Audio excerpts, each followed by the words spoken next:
మాటల కందని మహావిషాదం. భారత విమానయాన చరిత్రలోనే అత్యంత దారుణమైన ఘటన. గుజరాత్ అహ్మదాబాద్ లో ఘోర విమాన ప్రమాదం జరిగింది. 230 మంది ప్రయాణికులు 12 మంది సిబ్బందితో అహ్మదాబాద్ లోని అంతర్జాతీయ విమానాశ్రయం నుంచి మధ్యాహ్నం 1:39 లండన్ బయలుదేరిన ఎయిర్ ఇండియా విమానం టేకాఫ్ పైన 39 సెకండ్లలోనే కుప్పకూలింది. కేవలం 625 అడుగుల ఎత్తుకు వెళ్లగానే విమానంలో అనూహ్య సమస్య తలెత్తింది. దాంతో అతి శరవేగంగా కిందికి దూసుకొచ్చింది. చూస్తూ ఉండగానే రన్వే సమీపంలో మేఘానగర్లోని BJ medical college city civil hospital సముదాయంపై పడి ఒక్కసారిగా పేలిపోయింది. ఒళ్ళు గగుర్పుడ్చే ఈ దారుణంలో విమాన ప్రయాణికులు సిబ్బందిలో మొత్తంగా ఒక్కరు మినహా 241 మంది దుర్మరణం పాలయ్యారు. మృతులు 229 మంది ప్రయాణికులు కాగా 12 మంది ఎయిర్ ఇండియా సిబ్బంది ఉన్నారు.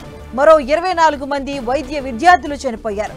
ఇక ఫ్లైట్ ప్రమాద మృతుల్లో గుజరాత్ మాజీ ముఖ్యమంత్రి విజయ్ రూపానీ కూడా ఉన్నారు.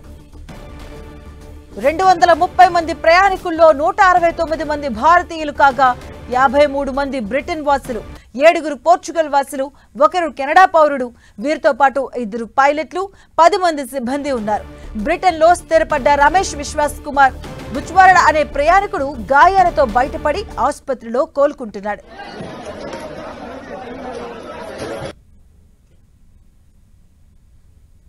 విమానం తొలుత మెడికల్ కాలేజీ క్యాంటీన్ పై పడి పేలిపోయింది. ఇక ముక్కలైన మంటల్లో కాలిపోతూనే పక్కనున్న బాయ్స్ హాస్టల్ భవనం పైకి దూసుకెళ్లింది. దాంతో 2 భవనాలు తీవ్రంగా ధ్వంసమయ్యాయి. వాటితో పాటు పరిసరాల్లోని పలు బహుళ అంతస్తుల భవనాలు కూడా మంటలు కంటుకుని కాలిపోయాయి. ప్రమాద సమయంలో క్యాంటీన్లో చాలా మంది వైద్య విద్యార్థులు, రెసిడెంట్ డాక్టర్స్ మధ్యాహ్న భోజనం చేస్తున్నారు. వారితో పాటు హాస్టల్ వాసుల్లో కూడా పలువురు ప్రమాదంలో గాయపడ్డారు. మెడికల్ విద్యార్థుల్లో కనీసం 24 మంది మరణించినట్టుగా చెబుతున్నారు. ఒక వైద్యుడు, 4 ఎంబీబీఎస్ విద్యార్థులు, వైద్యుని భార్య మృతికి ఆసుపత్రి వర్గాలు ధృవీకరించాయి. 60 మందికి పైగా వైద్యులు, వైద్య విద్యార్థులు గాయపడ్డారు. వారిలో 19 మందికి తీవ్ర గాయాలయ్యాయి. 5 పరిస్థితి విషమంగా ఉంది అని federation of all India medical association పేర్కొంది. ఇక వారందరినీ హుటాహుటిన ఆసుపత్రులకు తరలించారు. మృతుల సంఖ్య మరింత పెరిగేలా ఉంది. విమాన శకలాలు, ధ్వంసమైన కాలిపోయిన భవనాలు, కార్లు, చెట్లు తదితరాలతో ప్రమాద స్థలి భీతావహంగా మారింది. విమానాశ్రయ, అగ్నిమాపక, ఎన్డీఆర్ఎఫ్, బీఎస్ఎఫ్, సిఐఎస్ఎఫ్, సైనిక, స్థానిక సిబ్బంది హుటాహుటిన రంగంలోకి దిగి సహాయక చర్యలు చేపట్టారు. ప్రమాద ధాటికి దాదాపుగా విమానంలోని వారంతా కాలిపోయి తీవ్ర గాయాల పాలయ్యారు. వారిని బయటికి తీసి ఆ ప్రాంగణంలోనే ఉన్న సిటీ సివిల్ ఆసుపత్రికి తరలించారు. ఈ దారుణంపై భారత్ తో పాటు ప్రపంచ దేశాలన్నీ దిగ్భ్రాంతికి లోనయ్యాయి.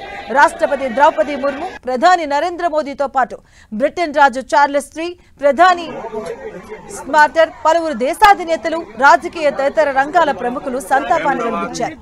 జరిగింది మాటలకు అందని దారుణమని మోదీ అన్నారు. విమాన కుప్పకూలిన బీజే మెడికల్ కాలేజీలో హృదయ విదారకర దృశ్యాలు మనసులను కలిసిపెడుతున్నాయి. కుప్పకూలిన హాస్టల్ భవనాలు తదితరాల కింద చాలా మంది వైద్య విద్యార్థులు, ఆసుపత్రి సిబ్బంది తదితరులు చిక్కుకొని ఉంటారని federation of all India medical association తెలిపింది. వారిని వెలికి తీసేందుకు యుద్ధ ప్రాతిపదికన చర్యలు చేపడుతున్నారు. ఇప్పటిదాకా 265 మృతదేహాలను సిటీ సివిల్ ఆసుపత్రికి తరలించినట్టుగా డీఎస్పీ కరణ్ దేశాయ్ వెల్లడించారు. మృతుల సంఖ్య భారీగా పెరగవచ్చని తెలుస్తుంది. వెలికి తీసిన మృతదేహాలన్నీ పూర్తిగా కాలిపోయున్నాయి.